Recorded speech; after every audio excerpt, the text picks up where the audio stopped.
Welcome to Sound Bites. I am your host, Holly Whitfield, today here with Chris Herrington, Daily Memphian. Hi, Chris. Hey, Holly. It's Thanksgiving week. It is Thanksgiving week, America's greatest holiday. Is it? Well, we're going to get into that immediately then. But today we are going to talk about Thanksgiving food, our favorites, our least favorites, hot takes on Thanksgiving dishes, the wrong ways, the right ways. That's what we're going to talk about today. Soundbites is the Daily Memphian's weekly food, drink, and dining podcast. You can tune in on WYXR Radio every Thursday morning at 11 a.m. Of course, you can also listen wherever you get your podcasts, iTunes or Spotify.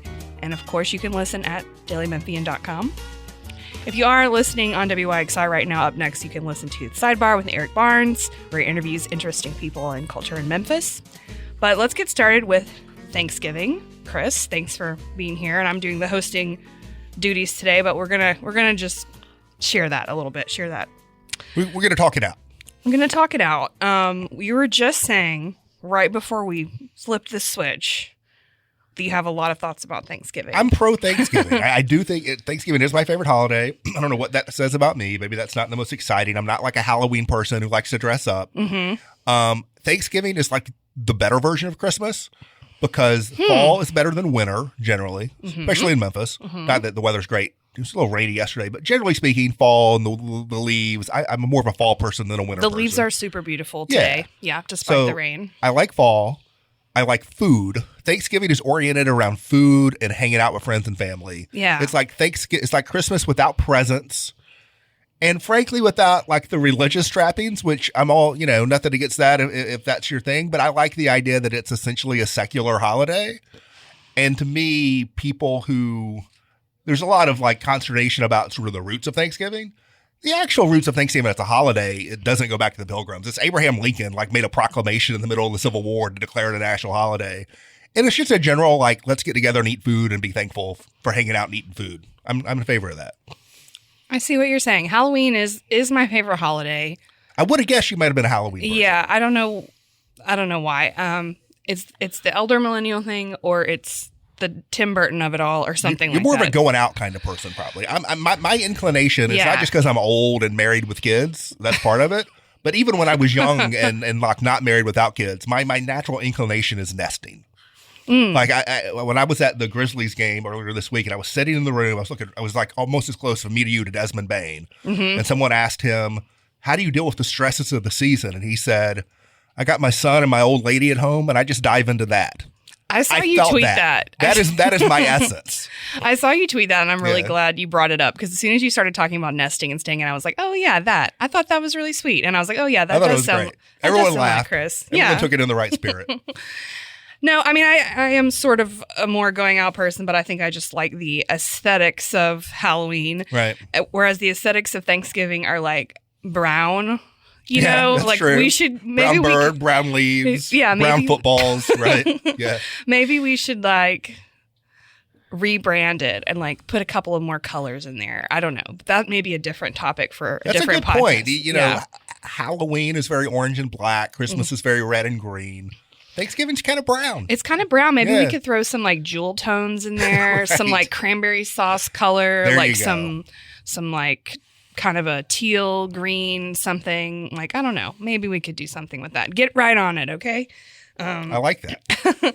But let's talk about the food though. I love turkey.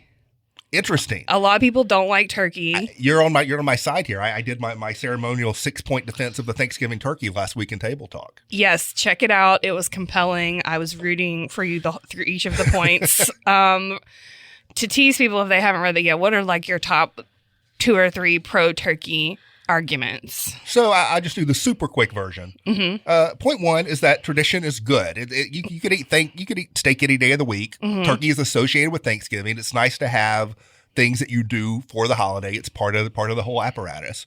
Point 2 was the turkey engages all the other senses. It's not just about taste and texture. It's about the way your house smells when you're roasting the turkey. It's about the way it looks as the sort of the centerpiece of your spread on the table. It's very Instagrammable, the big bird. Point 3 is that if you think turkey is bad, you haven't had good turkey. So people have to learn how to season and prepare their turkey. And there's more than one way to do that well, but you got to do that well. turkey does tend to get dry, but anything dry is bad. A dry steak is bad too, if you overcook a steak. Point 4 is to accept that turkey is the glue guy on the plate. Just because get away from the mind frame of main dish and sides. On your Thanksgiving plate is egalitarian, and we'll get into the sides maybe later, but there's no, the turkey doesn't have to be the star on the plate. It can just be one of the players, right? Yeah, one of the colors on the artist's palette. That's right. Yeah. And then the last 2, Thanksgiving is a food holiday that's not about just the Thanksgiving meal. It's a 4-day food holiday. So the turkey gives you leftovers in a way other things don't. The classic turkey sandwich the next day is a classic thing. To warm up your plate of leftovers in the microwave or whatever is a classic thing. And then not everyone will do this, but for me, I like to make a gumbo with the turkey carcass and leftover turkey meat the Saturday after Thanksgiving. That's my final Thanksgiving thing is making the gumbo. These are all great reasons. If you don't want to do a gumbo, a simple turkey rice soup is great. I was going to say gumbo or a chili. Yeah, there you go. I'm not a huge gumbo fan, which is weird given where I grew up in South Mississippi, but there's just something that is not doing it for me. So I like the idea of a soup, though. I like the idea of using it for days and days. I love a turkey sandwich. We're putting a little dressing on. We're putting a little cranberry on. We're getting weird. Yeah, there we go. Sandwich, yeah. Would you put mashed potatoes on the sandwich? I probably would not put mashed potatoes on the sandwich. I wouldn't do that either. I wouldn't be mad at someone. But that's a great use of your leftover cranberry sauce. Uh-huh. Yeah. We're going to talk about cranberry sauce. Do not let me forget. But, I feel like I like mashed potatoes enough by themselves that I want to experience that and not necessarily just have them on the sandwich. So you're pro turkey. We're both pro turkey. Do you have a particular? Are you adamant about a whole roasted bird? Are you okay with deep frying and smoking with cutting it up into pieces? Do you have strong feelings on preparation? I kind of want a whole bird, right? Mostly because I'm celebrating Thanksgiving every year with my family. We have a small family, my parents and my brother, maybe another friend or two, but my dad loves the turkey legs. That always makes me smile. So I want to have the whole bird. Growing up, we always got it smoked from a place called Strick's Barbecue in Hattiesburg, which is really, really good. We always had that for years. And then there were a couple years where my mom was going to roast it, and she ended up getting a turkey breast one year, which is great if you don't need to have the 4-day extravaganza where you only have 4 people. Right. And then I had a friend who was deep frying turkeys. Yes. And I was like, let me try one. So my brother did the deep frying once. He's done the smoking. We sort of have a rotation of who is in charge of either the turkey or the quote unquote main. That's fair. And if my wife and I are doing it, it will be a turkey. Mm-hmm. If it's someone else's turn, things may change over my objection. But we do. I guess another reason I'm a Thanksgiving partisan is that it's not a travel holiday for me, whereas Christmas is a complicated travel holiday for me around family. Right. So my dad and my brothers are both here in Memphis. So we've gotten to the habit over the last decade or so of always doing Thanksgiving in Memphis with the Memphis family, whereas Christmas becomes a stressful thing about the Memphis family and my Arkansas family, my wife's Minnesota family, and how we talk all this together and who wants to see the kids and all this stress, right? Right. Whereas Thanksgiving is sort of non-stressful. So when my wife and I are in charge of the main, it is always turkey. And traditionally, it is a traditional roast turkey. We use the Alton Brown recipe. We pulled out of Bon Appetit 20 years ago. Yes. We put in our recipe binder. Although last year, I did do the break it down on the front end, which we have on our site, which we've linked to recently that Jennifer Biggs wrote about. And it worked. And it was kind of fun. I get to buy kitchen gloves and get my stuff out and lay it all out. And I had the YouTube video going. And it was a little complicated on the front end, but the cooking went really quick. It was very tasty. I love the deep fried turkey, though. That changed the game for me. Yeah, I don't want to do it myself. Oh, no. Yeah. No, you don't do it yourself. You have, friends that they get together and my brother does stuff like this. You want to get one of the ones that's, one of the first 4 or 5 that get fried if they're doing, 10 for different people because, by the end, the, number of beers that they've consumed versus, which turkey they're on. There's a chart or a graph there. The possibility that something's going to catch on fire in the backyard kind of thing. Right. But no, love that. Not doing that this year, but that traditionally has been what we've gone to the last couple of years. Have you ever gotten one from a local Memphis place smoked, or they have them now where at Rico's Kickin' Chicken, they'll slather it and you could have yourself a honey gold turkey. I'm trying to remember. That's real. The most Memphis thing I've ever heard. I So, know. I feel like when we've done the turkey at our house, we have tended to get, most of the time, honestly, my wife does. I did the turkey last year. Most of the time, my wife does the turkey, and I do some of the other sides. I think we tend to get like a fresh bird from Whole Foods kind of thing and cook it from there. I can't remember whether we've bought I feel like we did one year, maybe like from Germantown Commissary. That feels like something my dad would have done because he lives near there. I think we've done that before, but that's typically not what we do.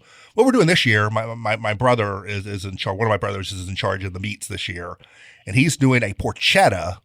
Fun. But he's also smoking turkey legs, so we will have a turkey component. like that. Yeah.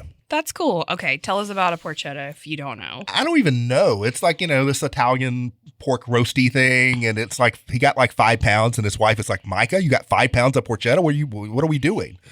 I think it'll make good leftovers. I think it may make it a little bit higher class of a leftover Thanksgiving sandwich. Right. I was joking on the family text exchange. I need to go buy some broccoli rabe to have, my sandwiches with my porchetta after Thanksgiving. Sounds great. Yeah. So my brother's a very good cook, and so I'm sure it will be excellent. He got last year, was it last year? One of the years he got the, and I know Natalie knows about this. He got the cold smoked pork chops from, is it the Humphreys Prime Shop at Folks Folly? And man, those are good. Yeah. Okay. Yeah. I'm getting hungry.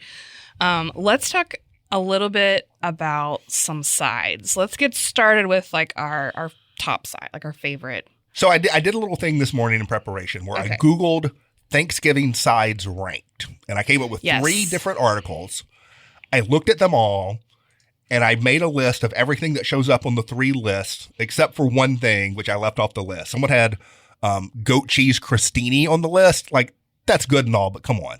So I left the look that I am giving you right now. So I left that off my list. But but collectively across the 3 things, there were 23 items. Wow. So I did my own ranking of those 23. Let's hear it. The whole thing? Well, give us the first one, and then we'll take a beat. At the top or the bottom? Okay. The bottom's kind of silly. Like they had Jell-O salad and ambrosia. Okay, but that is a thing that people do. Hey, I'm from Arkansas, and I've gone to family gatherings, and that's been on the table. It will not be on the table in my Memphis Thanksgiving, but I've certainly been to family Thanksgivings that have had that stuff on the table. Interesting. Did it go from the table to your plate? It did not. So those 2 are on the 2 bottom of my list. That's my number 23 and 22. That's the Jell-O salad and the ambrosia. Okay. My number 21, by the way, is a green salad. Like, that's fine and all, but come on, it's Thanksgiving. That's just not a Thanksgiving thing. That's like earlier today I heard someone talk about a new salad restaurant. Right. I love salad. I eat a lot of salads, but the phrase salad restaurant. We've got salad at home. That's what Holly says. Did not do anything for me. Right. Okay, I'm going to take a little break here and just remind anyone who's listening that this is the Daily Memphian Sound Bites podcast with me today hosting Holly Whitfield, and we are here with Chris Herrington. We're chit-chatting about Thanksgiving food. We're about to dive into all the veggies, all the sides. If you are tuning in on WXR right now, keep listening for the sidebar with Eric Barnes right after this. If you're listening through your podcast app, please be sure to subscribe. You don't want to miss any of episodes of Sound Bites. We talk every week about food in Memphis and food not in Memphis, food all across the board. We have a couple of other Daily Memphian podcasts. We've got sports podcasts. We've got a Grizzlies podcast with Chris Herrington as well and Drew Hill. We have On the Record. It's occasionally political podcasts with Daily Memphian legend Bill Drees. So don't miss those. All right, let's get right back into it. I want to hear some more items from your ranked list. Throw one out there. We've knocked off the bottom 3 of my 23 item list. Well, should we talk about dressing? Dressing, I got at number 1. Yeah. So, the first question on the dressing is, do you call it dressing or stuffing? We call it dressing. Yeah, we do as well. And thus, if you're not even calling it stuffing, you're certainly not putting it inside of a bird, right? This is in a pan in the oven. Yeah, I honestly, what even is that? I don't know. I agree. I agree. Does anyone still do that? Is that an urban legend? People in places outside the South do indeed do this. My mother's husband who grew up in California does this. And I agree. We are from the South. We eat dressing and we cook it in a pan. Yeah. That is what we do. Yeah. We have turkey and dressing. Sometimes we have chicken and dressing. That's right. That's it. I think dressing has to be number 1, really, because it's almost as synonymous as turkey. When else do you eat dressing. I mean, Any day you go to the four-way. I was gonna say the four-way, yes, but typically people are not doing that. Although That's right. I would like to. A couple years ago, I made a dressing for a Friendsgiving potluck situation that had like a lot of people. I think it was like 25 people or something. And there was a lot of different options for everybody. There were 3 or 4 different dressings. I made one. And it was such a hit, and it was gone immediately. And then the recipe for it was gone immediately, like from my life. Like, I don't know what happened to it or what recipe I used. It was a cornbread There we go. dressing. That's what I do as well. It was yellow squash. It had sage, interesting. and it had like a spice to it, like a kick to it. Not like a Cajun seasoning or an Italian seasoning. It just had some spice to it. And that's all that I remember. And I have searched, and I cannot find it. It didn't have any other, like, I think maybe it had onions in it, but it didn't really it didn't have eggs or anything, which is the way that my mom makes it. It has like boiled eggs in it. I don't know. But that's my sad dressing story. So I am on dressing duty every year. I become the dressing guy at our Thanksgiving. And people insist I do the same dressing every year. There's one thing I switch up sometimes, but I do a cornbread dressing with andouille sausage. And I use the ground andouille, not like the smoked andouille. Right, I think that's key. And so I do a cornbread dressing with andouille, and I try not to go too heavy on a little bit of Crystal hot sauce to pep it up, because the older people at the table don't want spicy, whereas all the younger people want very spicy. And so that's a complicated negotiation. The one thing that I change year to year is some years I'll do some toasted pecans in there to give it a little crunch. That's fun. I think that works with andouille. That's a very southern thing, like pecan and the sausage. We won't do it because, like I said, there's only 4 in our family, and we're not trying to have dressing for weeks and weeks. But I would like to have several different kinds. Yes, like that in would an be ideal great. situation, like a bread. Maybe instead of a one. bake-off in the office next year, we have a dressing off. Yes, let's do that. Yeah. One thing Dressing duel. a dressing duel with ranked voting choices. That's right. We're bringing ranked voting to the. That was a big controversy with our bake off here Yep. in the Daily Memphian office. People wanted to do the ranked choice voting. Anyways, political jokes. Haha. One thing I always think about with dressing, though, is Seth Agronov, who is the Memphian who originally created the Best Memphis Burger Fest. Right. He doesn't anymore, but he always posts these delicious things that he cooks on Facebook, and he makes a dressing every year with crystal burgers. And I know that that's not even This sounds dressing. like something that would be a big hit on TikTok and never find its way to my table, I gotta say. I just want to try it. I just want to taste it. I'm curious. It looks interesting. Maybe it becomes something that's like not even Thanksgiving dressing. It's just like a different thing. Right. But You just report back to us, and we'll take your word for it. I will. I might, I could call up Seth and be like, Seth, can I just have a little... You have to go into the field and do some reporting on this. Yeah, Yeah. exactly. What else do you have on there? I know what my number 2 is. My number 2, like, favorite side. Mashed potatoes. No? What's your number 2? It's a sweet potato of some kind. See, this is... Yeah, I got sweet potato. I got candied yams down at 6, which is a little low, but I have some things on here that aren't like explicitly side, just other components to the meal. We don't have candied yams enough on our Thanksgivings because I'm the only one really who's a proponent for it. Mm-hmm. My wife claims to not like candied yams, which I don't really quite understand. Explain it to me. Is it like the pucks of like sweet No, potato? that is the way my mother makes it, Okay. which I'm not. My mother will never listen to this, hopefully, but I do not approve of that. Okay. I like slow cooked in some, butter and brown sugar, and just let that stuff cook for 3 hours. Mm-hmm. And you get almost like a pot liquor or sweet pot liquor kind of stuff going on. They're like in strips almost. Yeah, shards. If it doesn't taste like it came from like Peggy's home cooking, like get it out of here. It's got to be that. Some real Okay. soul food candied yams. And no sweet potato casserole for me. Okay. Candied yams. Where are you at on the sweet potato? I like a candied yam situation much better than a sweet potato casserole. Like I'll eat a sweet potato casserole like with the marshmallows and all that stuff. I got the sweet potato casserole at 14 on the list. But It's like nuts and brown sugar. okay, so I don't know if they still have it, but the liquor store restaurant, they had a candied sweet potato like this as a side item that came with the meatloaf that I ate. I wrote about it because it was super delicious, and I think they bruleed the top of the sweet potato, so it had Caramelization. little crunchy situation going on, and they had pecans in there, and it was like, it wasn't exactly like the soul food version you're describing, but it was a crispier cousin. So not to get too fancy, but this is something I had recently that I'll probably be writing about in the next month in the digital pages of the Daily Memphian. But the sweet potato dish at the Lobbyist, they're cut into spears, and it has that almost creme brulee sort of crunch, caramelization along the top with some chili crisp and some cardamom something or another. That's really good. That sounds amazing. So if you want to do a different kind of sweet potato, something like that, I'm all for. But the sweet potato casserole with the marshmallowy stuff, I'm out on that. Yeah. Okay, but talk about mashed potatoes. So here's my mashed potato story, my hand-me-down mashed potato story, which I teased earlier. So my wife has a friend. This friend does live in Memphis. So it's possible someone will listen to this and their family is being outed, but no, there will be no names shared. My wife has a friend, and the first time she went to Thanksgiving, I don't remember whether it was her husband's family or her husband-to-be's family, but either her in-laws or future in-laws. The first time she went to their house for Thanksgiving, she was trying to be helpful and said, "Oh, can I do the mashed potatoes?" And they said, "Sure." So she did the mashed potatoes. They sit down to dinner. Her husband and or boyfriend or whatever's family is gobsmacked at how delicious the mashed potatoes are. They've never had anything like this in their lives. Their minds are blown by how good the mashed potatoes are. The secret ingredients she used that his family for years or generations or whatever had never thought of: butter, salt, and milk.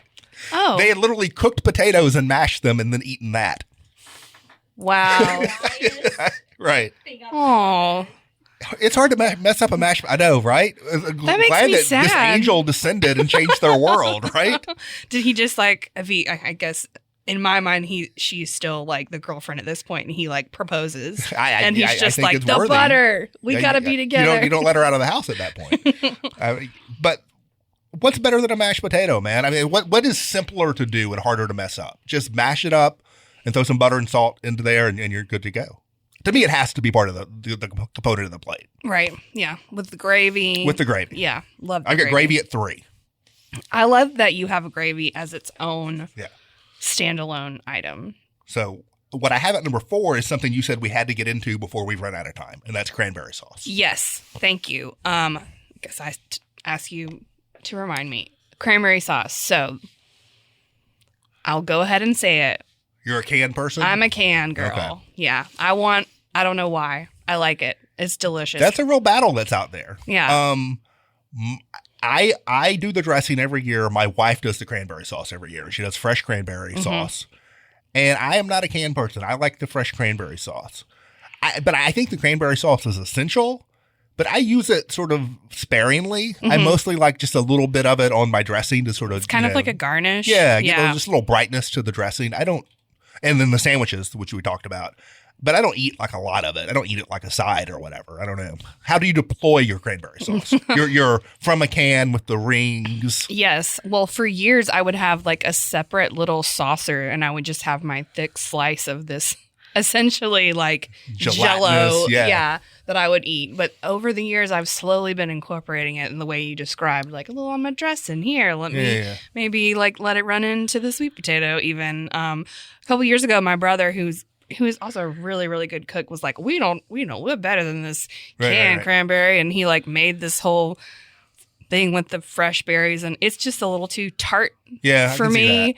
There may be, he's never going to listen to this, but there may be other different fresh cranberry sauce versions that I've had on sandwiches and stuff that I think I'm not sure what all my wife does with hers. I feel like there's some grated orange peel going on. That sounds good. Yeah. Honestly, though, at this point, I'm eating both.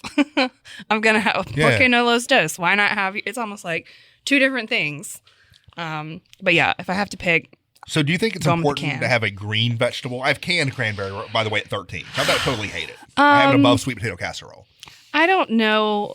It's not important. I don't think it's important at all. It's nice, but it's not important. If you have to have a green vegetable on your Thanksgiving spread, what are you going to have? I want to have a green bean situation. Well, see, this is an important distinction. Are you wanting like green bean casserole or just green beans?